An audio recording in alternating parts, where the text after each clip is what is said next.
Pourrais-tu survivre 90 jours sans avoir de salaire? Genre, t'as plus de job, là, t'as pas d'argent qui rentre, serais-tu quand même capable de payer toutes tes billes pendant 3 mois? La réponse c'est non, parce qu'il paraît que la plupart des gens sont à 200 piastres de l'insolvabilité. Pourtant, moi je fais un salaire de cassé, là, je fais à peu près 20 piastres de l'heure et je pourrais survivre pendant 3 mois sans travail, sans même toucher une seule fois à ma carte de crédit. Et puis ça, là, ça me permet tellement de bien dormir la nuit, là, ça veut dire que si mon employeur ferait une mise à pied, mettons, là, puis je perds ma job demain, j'ai plus rien qui rentre, ben j'ai quand même 3 mois pour choisir ma job, parce que ça me laisse du temps pour choisir, je suis pas obligé de prendre la première job venue, là. Savez-vous c'est quoi mon secret? C'est de dépenser moins que ce que je gagne à chaque paye. Le truc là, c'est de calculer, mettons, tous tes besoins essentiels comme l'électricité, le logement, ton cellulaire, ton internet, tout ça. Tu calcules tout ça, fais x3 pour 3 mois, puis tu te mets ça de côté en mettant le montant que tu veux par mois de ton salaire. Puis ça, c'est un montant que j'ai mis de côté que je ne touche pas du tout. C'est un fonds d'urgence. Mon char brise,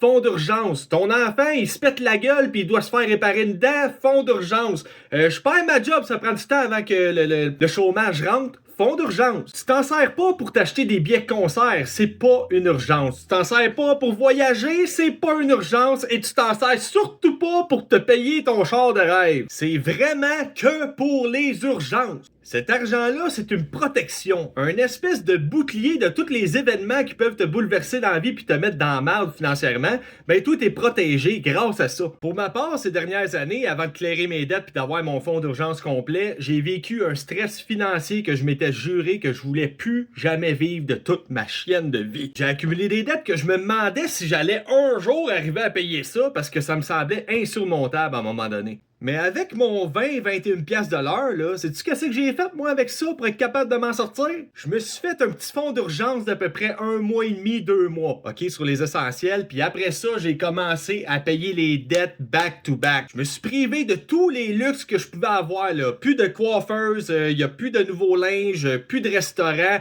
on coupe Spotify, on coupe Netflix quand on s'en sert pas. Après ça, j'ai clairé toutes mes dettes, donc ça m'a libéré encore plus d'argent que je suis capable de mettre de côté maintenant à chaque mois. Parce qu'à la base, là, j'étais capable de mettre à peine genre 150-200$ piastres par mois. Là, à cette heure, écoute, je peux en mettre pas mal plus. Là. Fait que je ne suis pas un spécialiste financier. Je vous recommande d'en avoir un, ça peut vous aider. Moi, personnellement, ça m'a beaucoup aidé de suivre les conseils de base en finance.